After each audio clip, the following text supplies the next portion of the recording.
Metro Publisher has released the first in a series of new themes that are designed to make better use of Sprockets and the section page editor. The theme is called Sunny, and this video will explain some of its important features. We'll focus on the specific elements of this theme, but for more information about how to manage your section page layouts or how Sprockets work, please reference the resources available in Metro Publisher's support site. Let's take a quick look at the design elements. One big design element, or series of design elements, that really defines the look of the theme is the chrome around the page. And by that I mean the header and the footer. You can see that the header has relatively minimalist details with a left-aligned logo, centered navigation, and light horizontal outlines. Your logo and choice of colors for accents really define the look here. The next important aspect of the design is the use of typography. You can see that on these sprockets, the sprocket titles are relatively subtle and have just a thin border above. With this theme, the sprocket titles call out the content on the page, but they don't fight with the content. The titles for the individual articles and descriptions are more prominent. Your choice of fonts is an important area where you establish the general feel of your site. You can be playful or more serious depending on your taste. And with Metro Publisher's integration with Typekit, you can choose practically any fonts you want. This theme relies a lot on having lots of white space without heavy decorative design elements. Your choice of colors is another area where you can provide your personal design touch and match your site to your brand. There are 3 default color palettes to get you started. However, you can change any of the colors as you please.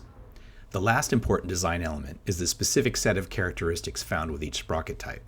The way sprockets display your content and are laid out on the page contribute to a feeling of order and ease of use, or, if you're not careful, messiness.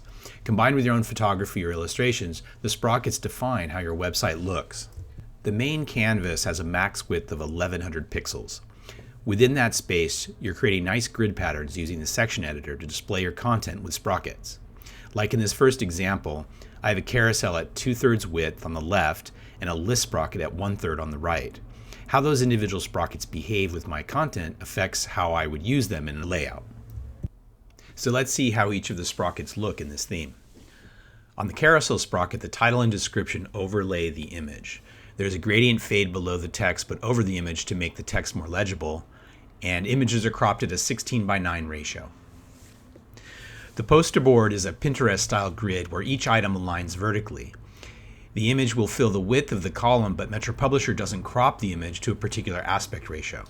The result is that each item staggers down the page similar to Pinterest. This also allows images that are more vertical than you would use on a carousel or a list sprocket. The layout list displays images at a 6:4 aspect ratio. This helps maintain nice spacing between each item. Images are aligned left if the sprocket is within a full width container. Below a 50% width container, the images switch to be aligned right. This adds a little variety to your layouts while maintaining balance. The slider always fills the width of the column it is in and adjusts images to slide sideways. The images are cropped almost square to keep the balance and alignment of each item. And if you choose to display the descriptions, the text is justified left and right. The gallery always wants to create a nice grid based on the number of items in the sprocket. You can see it adjust as the number of items changes. Like the layout list, images are cropped at a 6:4 aspect ratio. Finally, the event calendar. You can use this sprocket at any size, but it works best in columns of 50% or less. One last thing to point out is sponsored content styling. If you use the feature in Metro Publisher that allows you to designate some content as sponsored, this is how it will look. Generally, you'll see a sponsored moniker above the title for each item, and once the user clicks on the link, the content itself will carry the same moniker at the top of the page. So that is a brief overview of the new features included in the Sunny theme. If you'd like to try it out, please submit a support issue and ask to be added to the beta group. We'd love to get your feedback.